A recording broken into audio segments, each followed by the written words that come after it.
¿Qué tal amigos? Su servidor y amigo Roberto Hernández les da la más cordial bienvenida a esta sección de PMI Nuevo León Talks. En esta ocasión tenemos un invitado muy especial.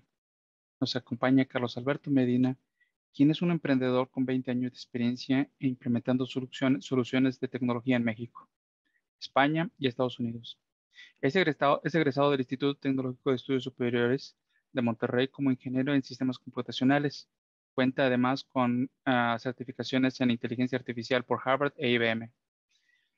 Combinando su pasión por la tecnología y el deporte, fundó la marca Sport AI, en donde aplica la inteligencia artificial en atletas. Carlos, es un placer tenerte en una actividad más del capítulo de PMI Nuevo León. Gracias por aceptar la invitación, por compartir tus experiencias. Y antes de empezar con las preguntas, platícame más de ti. ¿A qué te dedicas? ¿Cuál es tu hobby? Sí, claro, un gusto tenerlos otra vez aquí en línea y en comunicación. Sí, en mi caso yo me dedico al área de inteligencia artificial e innovación, una empresa, y también como otra tarea que llevo al día a día es la integración de inteligencia artificial en deportistas. Puede ser desde atletas que son de alto rendimiento hasta aquellos que van a jugar un fin de semana y sufren alguna lesión desgraciadamente, entonces nos apoyamos en esa recuperación. De mis hobbies, te puedo comentar que, como podrán suponer, me gustan mucho los deportes, me encanta estar metido en los deportes, no les sé a todos, pero a la mayoría me gusta observarlos al menos. Me gusta comer bastante, conocer de nuevas comidas, nuevos lugares de México, me encanta México. Y en general eso puedo considerar como son parte de mis hobbies. Gracias, Carlos. Interesante lo que comentas de tus hobbies. Vamos a dar inicio a las preguntas y háblanos primeramente, ¿qué es inteligencia artificial? ¿Por qué no hoy? ¿Por qué hoy y no hace 20 años? Bueno, para esto tengo que comentarles y recordarles que inteligencia artificial tiene desde los 50, son los primeros, digamos, indicios de algoritmos matemáticos que se crearon pensando en el autoaprendizaje. Por ahí, maestros y doctores del área del MIT y de Harvard estuvieron involucrados, de Stanford estuvieron involucrados. De hecho, si no mal recuerdo, Stanford fue de los primeros que inició como tal un laboratorio de inteligencia artificial. Pero en aquel entonces, hablar de inteligencia artificial era hablar meramente de algoritmos matemáticos. Entonces, usualmente las personas que estaban involucradas en algún proyecto referente a esto tenían doctorado en economía, doctorado en matemáticas, doctorado en física. Entonces, era muy difícil que las personas que no tenemos ese nivel de conocimiento en esas áreas estuviéramos involucrados.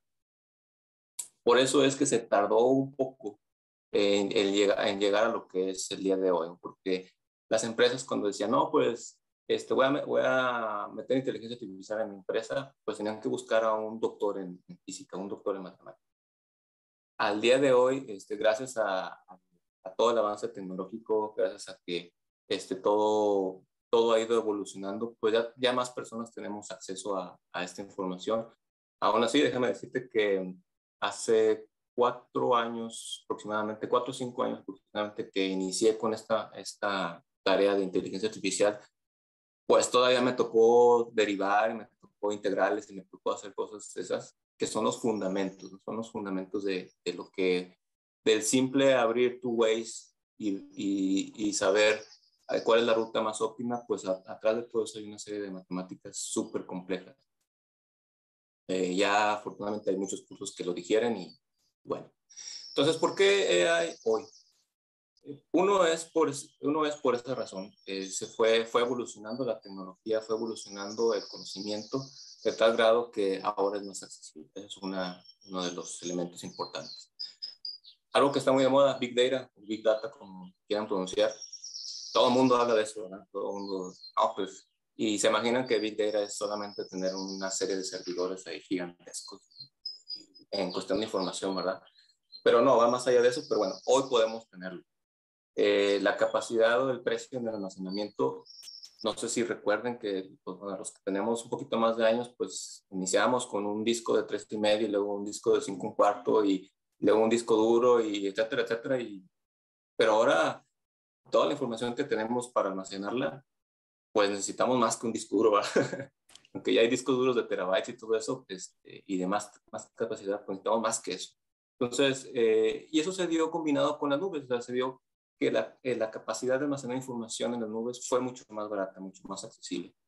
Por ahí de los 80, un giga andaba alrededor de medio millón de dólares, y pues ahora es cuestión de centavos.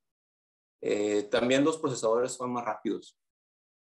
Pues comenzamos con 386, 286, 386, 486, luego Intel y no sé qué, no sé qué. Entonces, esa evolución de los procesadores nos han permitido correr las matemáticas de una manera más rápida. La conectividad también. O sea, ¿cómo transmitimos tanta información? ¿Cómo transmitimos rápidamente la información? Pues bueno, seguramente con un 3G o un 3G no podríamos hacer eso, ¿no? O sea, imagínense un Tesla que está en un estado de urgencia y necesita saber rápidamente el resultado de algo y lo manda por 3G y se tarda 2 segundos, pues es fatal, ¿no? De hecho, para que se den una idea, un automóvil Tesla hace alrededor de 2.500 cálculos por medio milisegundo. Entonces, esa capacidad de conectividad es sumamente importante. Y bueno, ellos, en el caso de Tesla, por ejemplo, ellos utilizan otro tipo de conexión mucho más sofisticada que lo que podríamos tener nosotros. Pero bueno, eso es obviamente secreto y es parte de su éxito, ¿no? Esas son las razones por las cuales hoy podemos hablar, tú y yo, Robert, aquí, de inteligencia artificial, y que lo tenemos al alcance de la mano de un celular. Bien, Carlos, lo dices bien, está al alcance de todos. Pero algo interesante hablaste de varios componentes, entre ellos las nubes. ¿Cuál es el papel de estas nubes en el crecimiento de la inteligencia artificial? Hay tres nubes principales que nosotros podríamos hablar, o podríamos decir que tres marcas de nubes, por decirlo de una manera mercadotecnia. Están la nube de Microsoft, la nube de Google. eh, Microsoft, Google y Amazon son las tres principales. Hay otras que son muy interesantes también, pero vienen en crecimiento. Si no tuviéramos las nubes, no podríamos almacenar tanta información. Pero la evolución, por ejemplo, Google, que ha sido muy visionario en el tema de inteligencia artificial, ellos no solamente se vieron, no solamente pensaron en la función de almacenar, sino dijeron, ¿cómo hacemos que mi nube ejecute con mayor rapidez la información que está almacenada? Entonces, Google empezó a trabajar desde hace 10 años aproximadamente, sí, aproximadamente 5 a 10 años, en un procesador que es propio, que se llama TPU.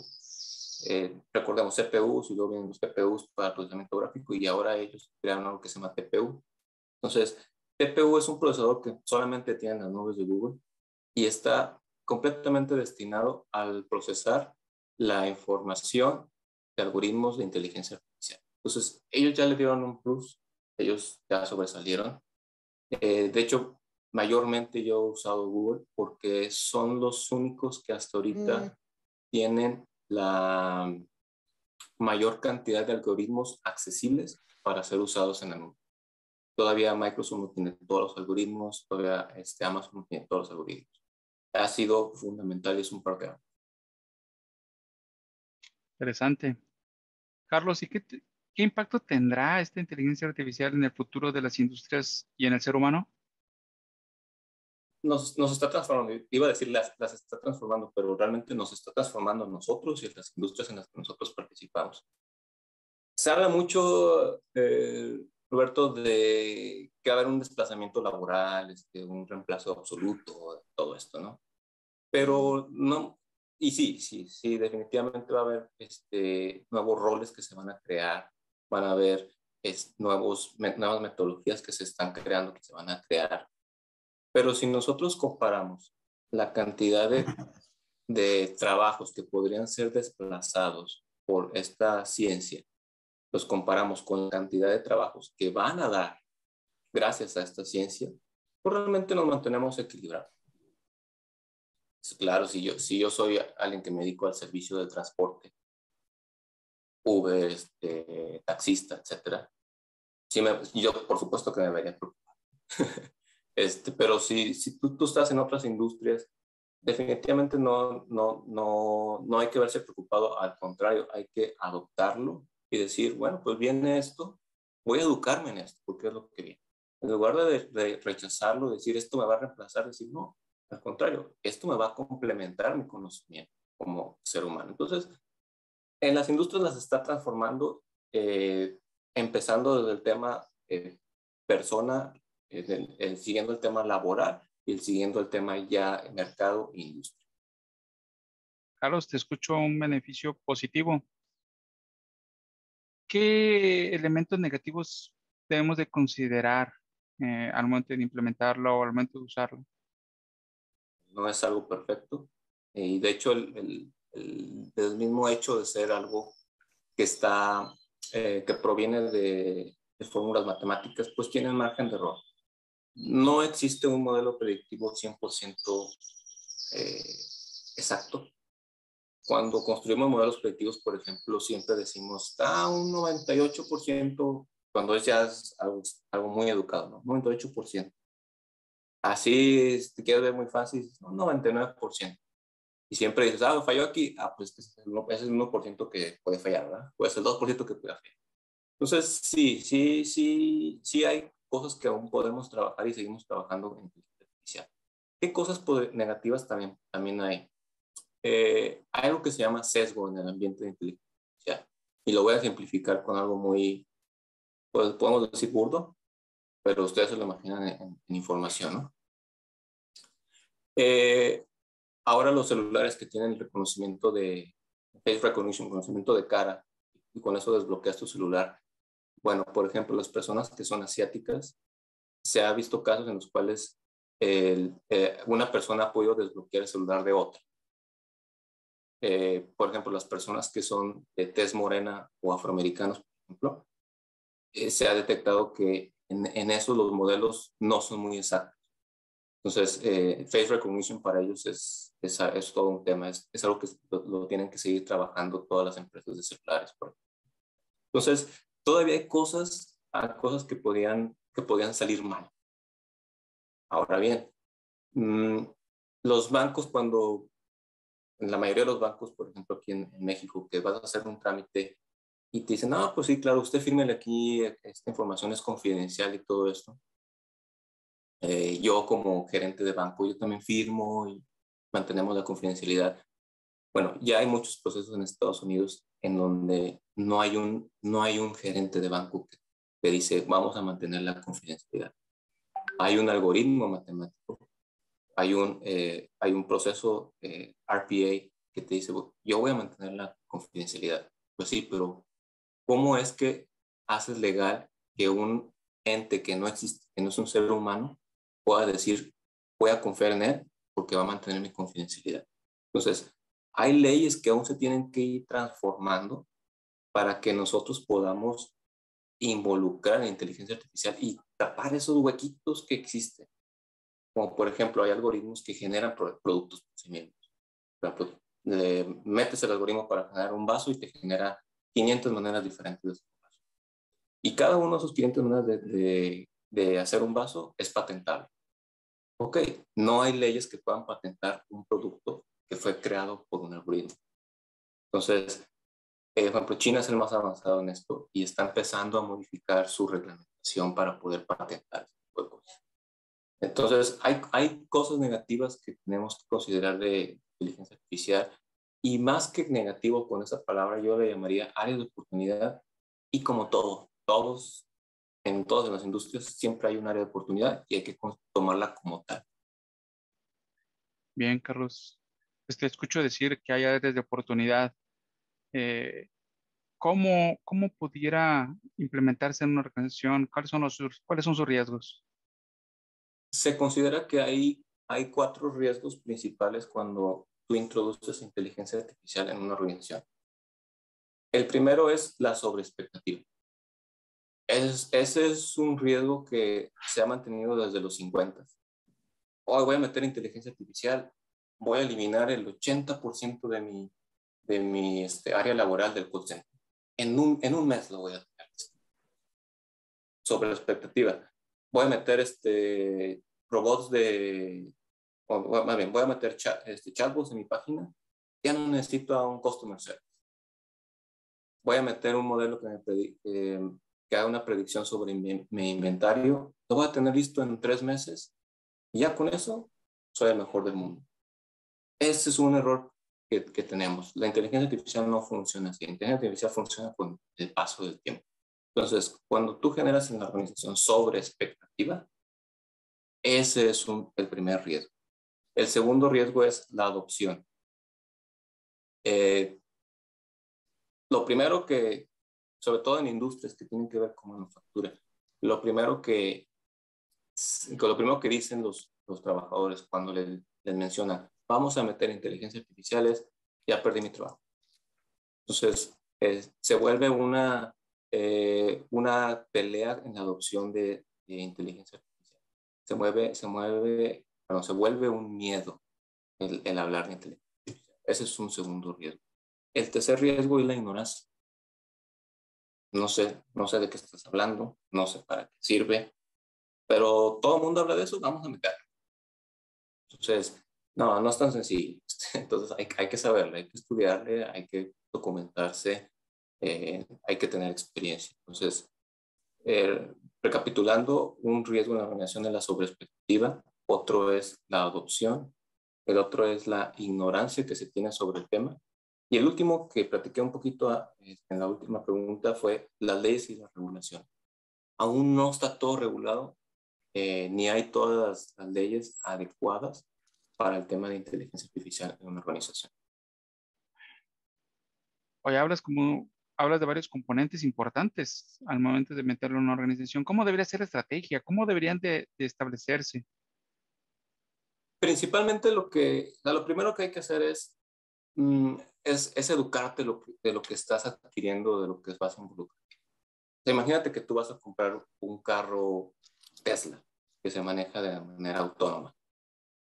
Pues lo que hacemos muchos mexicanos es el manual de usuario, lo vemos una vez y lo metemos ahí en un cajón y nunca lo volvemos a ver. No podemos actuar así con inteligencia artificial en las organizaciones. La estrategia que define, primero, tienes que entender tu mercado. Segundo, tienes que entender qué es inteligencia artificial. Tercero, tienes que entender los beneficios que te puede traer alguna de las áreas de inteligencia artificial, que son muchas. Y finalmente tienes que entender que esto es a lo largo del tiempo.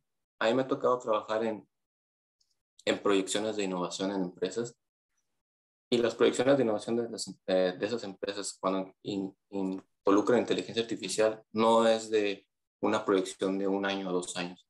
Normalmente son proyecciones de 5 a 10 años. Entonces, este tipo de estrategias van por ese sentido. No es una estrategia rápida, es una estrategia controlada en tiempo. Wow. Oye, Carlos, y hablando de la gestión de proyectos, ¿qué impacto tiene? ¿O qué impacto vamos a tener? Ujú. Primero, a mí lo que me ha tocado vivir es que las metodologías se vuelven más ágiles. La manera en que se desarrollan los proyectos se vuelven las maneras en que se desarrollan los proyectos se vuelven de tal manera que cada una de las acciones que nosotros ejecutamos son mucho más rápidas. Tenemos que reaccionar, a pesar de que recordemos que en inteligencia artificial los proyectos son de tiempo, ¿no? Pero ¿por qué tenemos que reaccionar de manera rápida? Porque los modelos, llámese los modelos predictivos o llámese NLP, que es el procesamiento del lenguaje natural, todo eso requiere de un reentrenamiento. Entonces, no podemos dejar fases de proyectos a 2, 4 meses, a 5 meses, porque en esos 2, 4, 5 meses el reentrenamiento ya se hizo obsoleto. Hay que estar reentrenando, posiblemente cada semana, si se puede, después de un evento importante en tu empresa, en tu organización. Por ejemplo, supongamos, ¿no? En la industria de alimentos. Va a haber en la industria de alimentos, va a haber un evento importante en la industria de alimentos que no ha pasado en 2 años. Entonces tú tienes que entrenar a tu modelo para que esté preparado para eso. Sucedió el evento. ¿Qué pasa? Mides cuáles son los resultados de tu algoritmo con respecto a ese evento y dices, ¿sabes qué? Todavía el modelo necesita ajustes. En ese momento hay que reentrenarlo y está preparado para lo que sí. Entonces, las metodologías se tienen que volver un poquito más ágiles, menos burocráticas, porque imaginemos que tenemos toda una serie de etapas para liberar a la producción un modelo predictivo. Y a mí me ha tocado, ustedes también tienen mucha experiencia en esto, donde a veces a liberar producciones se tardan hasta un mes o 2 meses, 3, 4 meses. Entonces, el modelo que tú preparaste el día hoy y lo reentrenaste el día de hoy y lo liberas en 3 meses, ya es obsoleto. Vas a liberar algo que ya perdió conocimiento. Entonces, hay que ser muy ágil y poco y menos burocrático. Otra área positiva es definitivamente la automatización de tareas. Existe lo que se conoce como RPAs, que son Robotic Process Automation. Simplemente piezas de software que puedes construir tú mismo, tu organización, con un desarrollador, con alguien que se dedica a desarrollar programas, o puedes adquirir algo de mercado como tú lo veas. Pero ¿cuál es la esencia de esto? La esencia de los RPAs son quitarte tareas repetitivas de tu día a día. Y no estamos hablando de un robot, una mano, un brazo robótico, ni nada de eso. Estamos hablando de tareas, como puede ser, por ejemplo, si tú tienes tus estimaciones, qué interesante sería conocer la desviación de todas tus estimaciones así, en cuestión de segundos. Qué interesante sería cuando la desviación de una estimación sea mayor a un 20%, inmediatamente avise a la persona que estimó eso que necesita reestimarlo porque tiene una desviación mayor con respecto a la experiencia. O, por ejemplo, simplemente hablando de metodologías ágiles con los sprints y lo que es el backlog y todo el reordenamiento de backlog por product owners. Bueno, qué interesante sería que un modelo te pudiera predefinir cuál es el orden que debería llevar tu backlog y decirle al product owner, mira, product owner, yo RPA creo que en base a la experiencia y cómo va avanzado el proyecto y a la experiencia de tus proyectos anteriores, primero deberías de meter esta tarea antes que esta. Entonces, empezamos a meter automatizaciones muy sofisticadas. Simplemente la medición o el conjuntar todas las métricas, el darle un valor, en darle un sabor, en darle una forma y enviárselos a los que deben de ser, los que deben de ser notificados de ellos, pues eso también lo puede hacer un RPA. Ahora bien, ¿qué pasa si tú dices, sabes qué? Sería interesante que en base a la experiencia de proyecto, nosotros pudiéramos preestimar antes de mandarlo todas las fórmulas y distintas metodologías para estimar. Imagínate que tú dices, ¿sabes qué? Yo ya tengo en mi haber 30 proyectos que tienen que ver con creación de páginas de internet en mi negocio. Viene un proyecto nuevo. Bueno, lo metes a un modelo predictivo y te dice, mira, este proyecto te va a costar tanto aproximadamente, tanto estimación de tiempo, sin necesidad de que alguien físicamente lo estime o lo meta a una herramienta para estimar, con mucho mayor grado de exactitud, porque las herramientas para estimar están basadas en cosas estáticas. Los modelos predictivos van aprendiendo y ahí está el truco de la automatización, donde van aprendiendo y van diciendo, pues me equivoqué en esta estimación, pero ahora ya mejoré ese elemento y te voy a estimar mejor. No sé si les ha pasado, por ejemplo, en Facebook, que es donde yo me he dado cuenta, en posts que están en otro idioma, en inglés, y te dice calificar traducción. Y tú le picas ahí al link que dice calificar traducción. Tú dices, pues sí, tradujo bien, no lo tradujo bien, las palabras las cambió, etc. Le estamos dando feedback a esos modelos predictivos de Facebook para que mejoren sus traducciones. Eso lo tenemos que mandar e involucrar a la gestión de proyectos, en donde nosotros entendamos que estas herramientas nos van a ayudar tanto en la automatización, pero también tenemos que ayudarlas en hacer metodologías más ágiles y en tener menos burocracia en cada uno de los procesos. Otra cosa que yo veo como impacto en la gestión de proyectos tenemos que tener roles más definidos. Puede chocar con algunas metodologías donde te dice que pues, son multifuncionales y cross-funcionales, etcétera, etcétera. Pero tenemos que entender que para inteligencia artificial se necesita el ingeniero de datos, de ciencia de datos. Se necesita el ingeniero de algoritmos, de machine learning. Se necesitan cada uno de esos roles que tienen que verse involucrados en el proyecto. No es como en algunas otras tecnologías en donde dices, ¿sabes qué? Pues mira, surgió Business Intelligence, vamos a ponerlo. Pues Business Intelligence, manda a fulanito que es el mero bueno en SQL o en Oracle o en Postgres, que tome un curso de la herramienta de Business Intelligence. Y regresa y ya es un experto en Data Warehousing y crea cubos y cruza información, etc. Inteligencia artificial no es así, no es irse a tomar un curso, nada. Hay que definir los roles, claro, no perdiendo el objetivo de que cada persona tiene que crecer en las empresas, ¿verdad? Que darles la oportunidad. Pero no solamente es vete a un buen curso y ya regresas siendo un experto en esto. No, hay que educarse, hay que irse a otras industrias, hay que irse a otras empresas de la industria a ver cómo lo hicieron, por qué lo hicieron así. Es más sofisticado de lo que pensamos. Nos hablas ya de ventajas y desventajas o beneficios.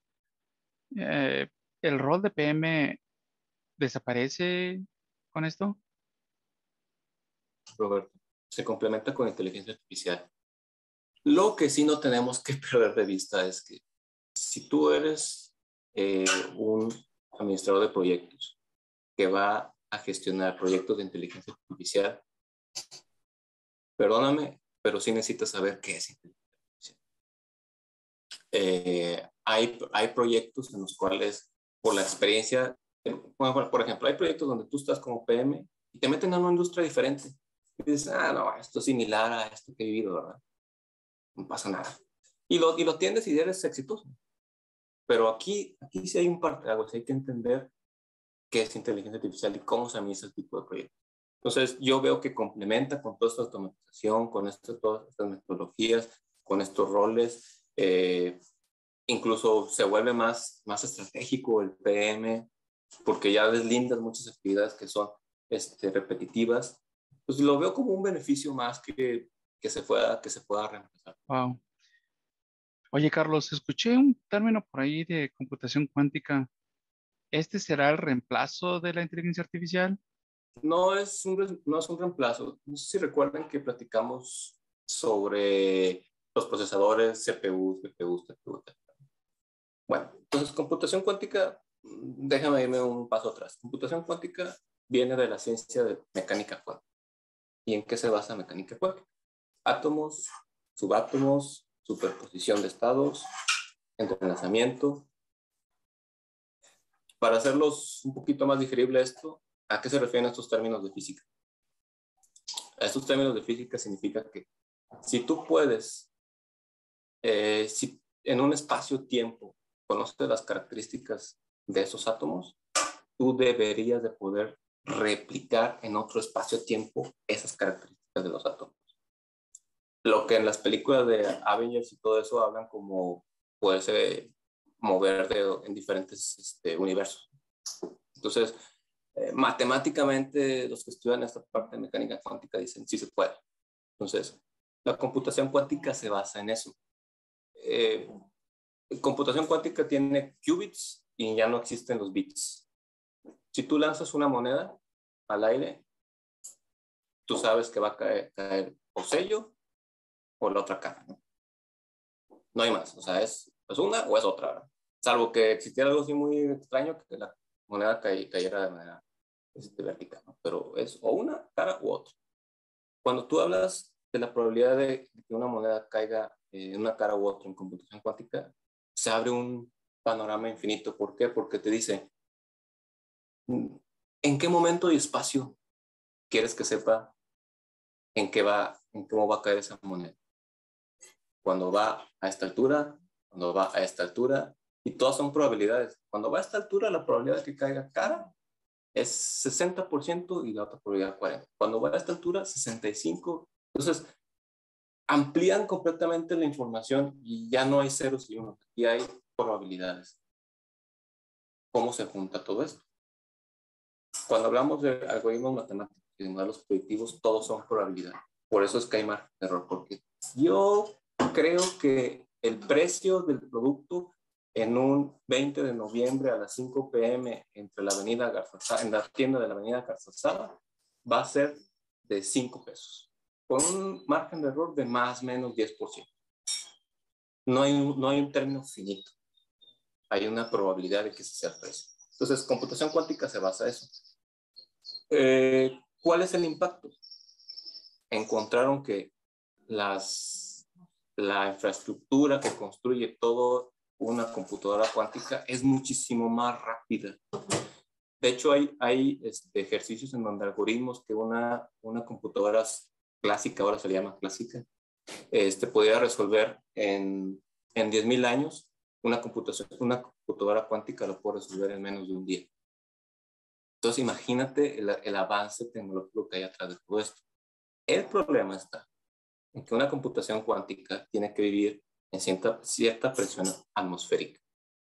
Y tiene que vivir a una temperatura de menos 273 grados centígrados. ¿Por qué?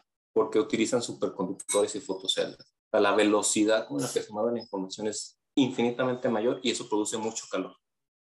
Entonces hay que enfriarla de una manera importante.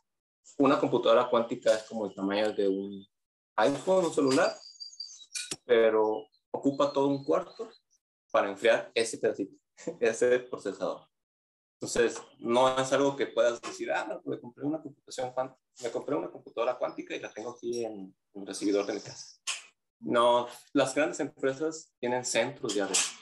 De hecho, hay algunos que están experimentando abajo del agua por la presión atmosférica. Pues. Entonces, va a ser algo que va a impulsar, definitivamente va a impulsar, no reemplazar, va a impulsar todo el tema matemático de inteligencia. Oye, Carlos, ¿y algún día tendremos un mundo como el que se proyecta en la película de iRobot de Will Smith? Pero sí, definitivamente sí. Te voy a decir por qué. Uno de los factores súper importantes es ese tema de computación cuántica. Para mí es el elemento clave que nos puede llevar a ese mundo. Lo que yo no visualizo es una rebelión, como la película, ¿entiendes? Pero sí una convivencia uno a uno para actividades que nosotros no podemos realizar de una manera sencilla. De hecho, voy a hacerles un comentario con respecto a Tesla. Tesla, para que vean hasta qué grado está avanzada la tecnología actualmente. Tesla, sus automóviles, cuando pasan por las vías y detectan objetos en tiempo real, ellos tienen un margen de error de más o menos 3-4 centímetros. O sea, si ellos identifican un árbol del lado derecho y identifican cuál es la longitud de ese árbol, pues puede ser un error de 3-4 centímetros. O sea, imagínate el grado de precisión. Pero con todas estas tecnologías lo quieren llevar a un margen de error de 1 centímetro. Entonces, es casi miden lo que ellos detectaron en el automóvil Tesla. Ahora bien, algo que también están haciendo es, no solamente están identificando los objetos, sino también están creando esos ambientes virtuales. ¿Qué quiere decir? Que seguramente por donde ya ha habido carros Tesla, ellos ya tienen una fotografía tridimensional de ese mundo. Si ha habido carros Tesla en Monterrey por donde han dado, ellos ya conocen la ciudad de Monterrey con todos sus objetos y qué son, cómo se mueven, etc. ¿Por qué hacen esto? ¿Cómo probarías un automóvil si no tienes una mente real? Pues o sales y te estrellas, no hay otra, ¿verdad? No, lo que hacen ellos es simular, como ya conocen todo el mundo donde ha habido sus carros, ya conocen todas las calles donde han estado sus carros, simulan el automóvil en diferentes circunstancias, en calles reales, porque lo que están haciendo es generando un mundo tridimensional de donde están sus automóviles corriendo. Entonces, Tesla también sacó por ahí un robot que se supone que va a ayudar a las labores domésticas, por decirlo de una manera, Entonces, sí, sí se ve y también no pensemos en solamente un robot como tal, un ente que se parte de dos piernas y dos brazos, ¿verdad? También pensemos en robots que convivirán con nosotros como aquellos, por ejemplo, médicos, donde vas y expones tu situación, tus síntomas, y existe un robot médico que te dice, mira, en base a esto, en base a tu fotografía térmica que en este momento te estoy obteniendo, en base a tus movimientos faciales, etcétera, pues lo más probable es que tengas esto. De hecho, se han puesto en concurso eh, algoritmos matemáticos para identificar, por ejemplo, problemas en enfermedades de tumores en el cerebro. Se han puesto a competir contra médicos y, y los algoritmos han contestado con mayor precisión en menos tiempo. ¿Y por qué? Porque los médicos sean malos, sino porque a un algoritmo tú le puedes meter toda la información de muchas cabezas y no solamente la de una cabeza que tiene un médico. Si le metes toda la información y pues das de cuenta que un robot tiene conocimiento de 100 doctores o 1000 doctores, ¿no? De 500,000 casos. Entonces sí veo que por ahí andemos. No sé si nos toca vivir para aquella época, pero de que sí va a haber, definitivamente. Y también te voy a comentar para cerrar este tema, y no necesariamente va a ser en la Tierra. Todos estos avances tecnológicos que está habiendo en computación cuántica, sobre todo, nos va a permitir poder estar en otros planetas, definitivamente. Pues Carlos, el tiempo se nos ha ido muy rápido. Creo que es muy interesante todo lo que comentas. Para aquellos que que estén más interesados en buscar más de esta información o tienen alguna pregunta, ¿cuáles son tus coordenadas virtuales? ¿Dónde te pueden contactar? Hablando de computación cuántica, sí, sí sería jornadas virtuales. Sí, en LinkedIn me pueden buscar por, sí, mi nombre completo, Carlos Alberto Medina Molina, y estoy atento. En Facebook, Sports AI. En Instagram, Sports AI Oficial. Esas dos redes sociales están enfocadas completamente a deportes. Pero también por ahí me pueden hacer llegar alguna duda, algún comentario, o si quieran hablar de otro tema, pues con gusto, ¿verdad? Mientras lo conozca y tenga los fundamentos, con gusto lo platicamos. Claro. Carlos, a nombre del capítulo de PMI Nuevo León, te damos las gracias por compartir todo este conocimiento con la comunidad. Esperamos tenerte en futuros episodios. Agradecemos a nuestros voluntarios por el apoyo a la realización a este episodio de PMI Nuevo León Talks, que hacen posible que estos eventos se den de la mejor manera. Amigos, manténganse al pendiente de nuestros siguientes eventos a través de nuestras redes sociales del capítulo y muy pronto seguiremos hablando de este interesante tema. Gracias. Gracias, Carlos. Hasta luego.